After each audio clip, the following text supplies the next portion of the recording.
Your process of eliminating the body or breath as not I is only intellectual. It is as far as the intellect can go. The scriptures only mention the process in order to guide the seeker to know the truth. The truth cannot be pointed out. Hence, this intellectual process is mentioned. You see, the one who is eliminating all the not I's cannot eliminate the I. To say I am not this or I am that, there must be the I. This I is only the ego or I thought. After the arising of this I thought, all other thoughts arise. The I thought is therefore the root thought. If the root is pulled out, all others are simultaneously uprooted. Therefore, seek the root I. Question yourself. Who am I? Find its source, and all other ideas will vanish, and the pure self will remain.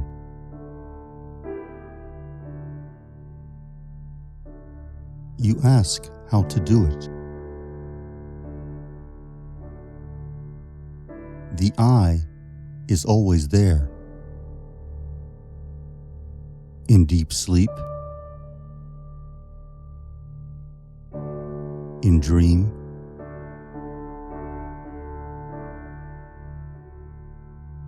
and in wakefulness. The one in sleep is the same as that which speaks now. There is always the feeling of I. Otherwise, do you deny your existence? You do not. You say, I am. Find out who is.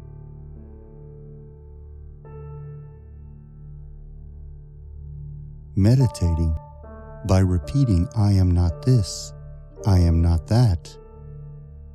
This is not meditation.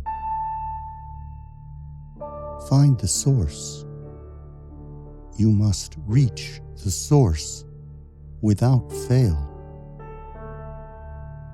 The false I will disappear, and the real I will be realized.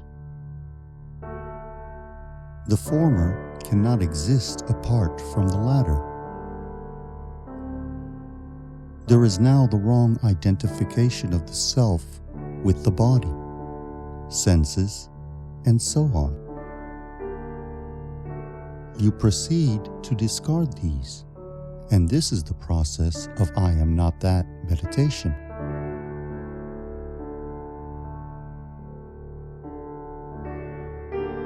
This can be done only by holding on to the one which cannot be discarded. That is, that which is, rather than not this, not that.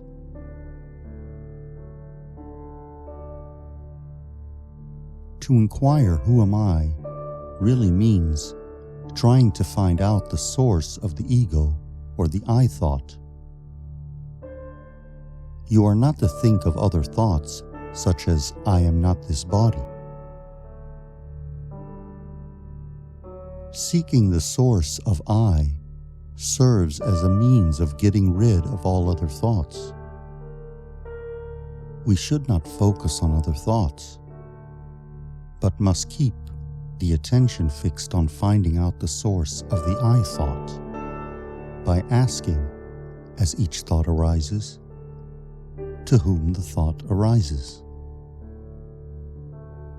If the answer is, I get the thought, continue the inquiry by seeking who is this I and what is its source. You are not to continually repeat, who am I, as if to make a mantra of it. Who am I is not a mantra. It means that you must seek where in you arises the I thought, which is the source of all other thoughts.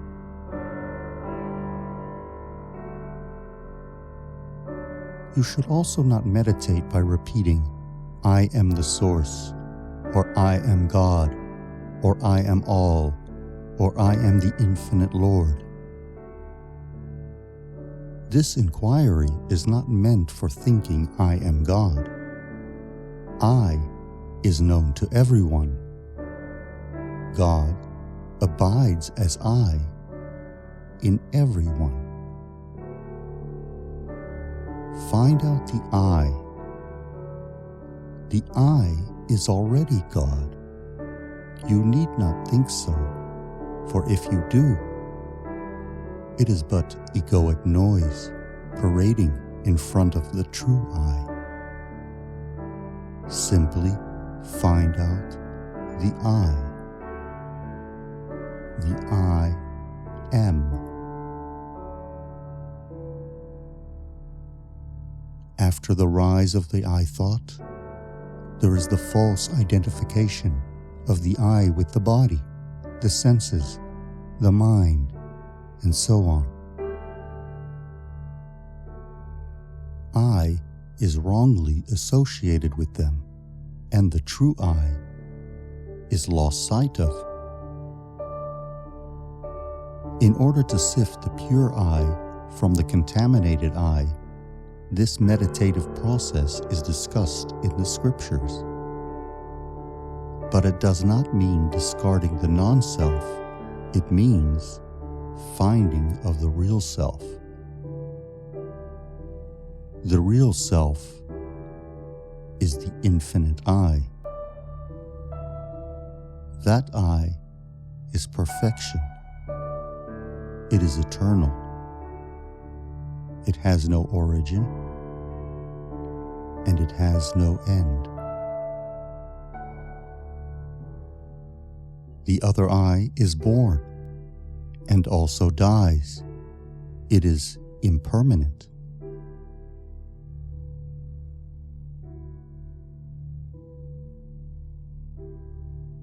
See to whom the changing thoughts belong. They will be seen to arise after the I thought. Seek and hold the I thought, and they subside.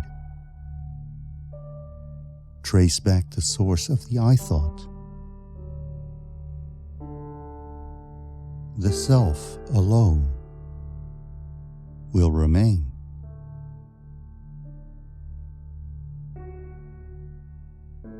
Other methods apart from this are meant for those who cannot take to the investigation of the self. Even to repeat, I am God, or think of it, a doer is necessary. Who is it? It is I. Be that I. It is the direct method.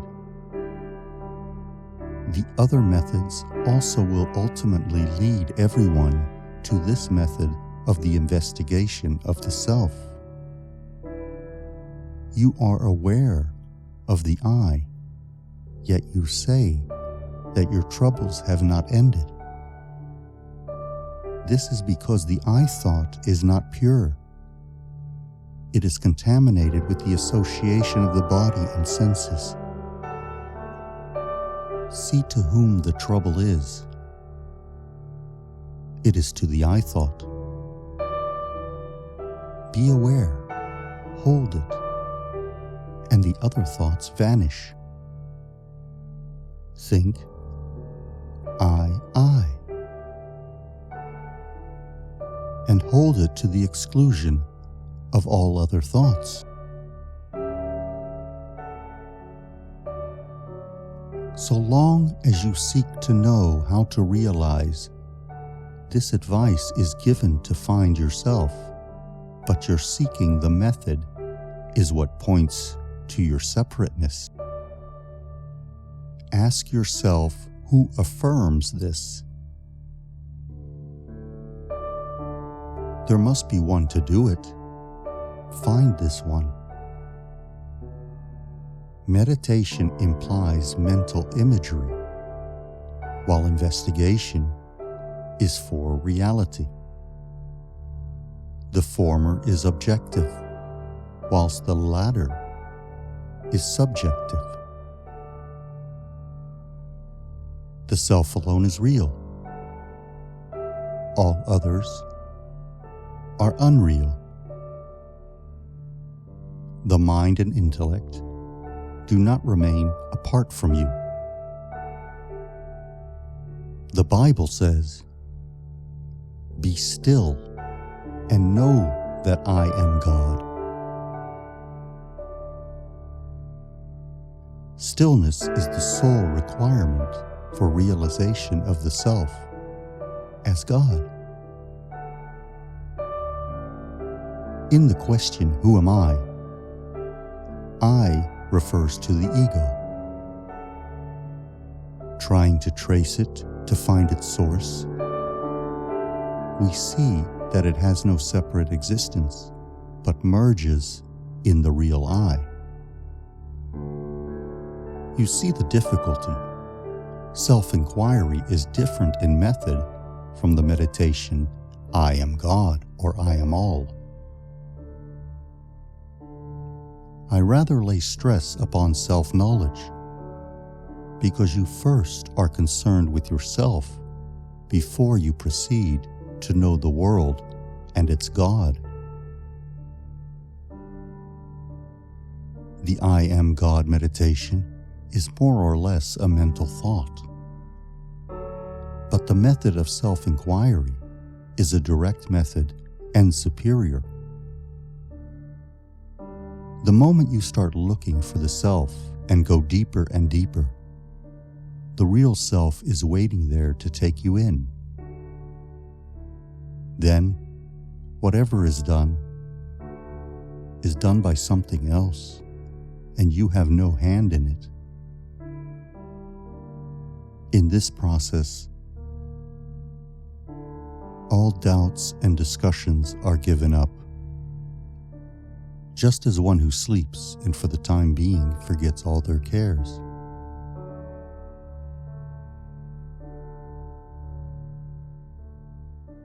When one is sufficiently developed, one becomes naturally convinced, and various internal answers are given to them. But whatever the previous development, self-inquiry quickens the development. However, the mind will always throw out difficulties in the form of doubts and arguments. It wants a certain theory to satisfy itself. Really, no theory is necessary for one who seriously desires to approach God or to realize their own true being.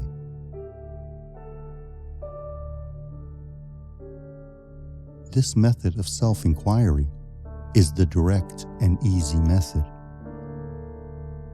When going after other things that are alien to us, it is so easy. How then can it be difficult for one to go to oneself? You ask where to begin. There is no beginning and no end. You are yourself in the beginning and the end. If you are here and the self somewhere else, and you have to reach that self, you may be told how to start, how to travel, and then how to reach. Suppose you are at home and you ask, I want to go home. I must know how to reach home. How do I start? What is one to say to you? A person's search for the self is like that. They are always the self and nothing else. You say that who am I becomes a mantra. It is not meant that you should go on asking who am I, because in that case, thought will not so easily die. In the direct method, when asking the self, who am I, you are told to concentrate within yourself, where the I thought, the root of all other thoughts, arises, as the self is not outside, but inside you. You are asked to dive within, instead of going without. What could be more easier than going into oneself?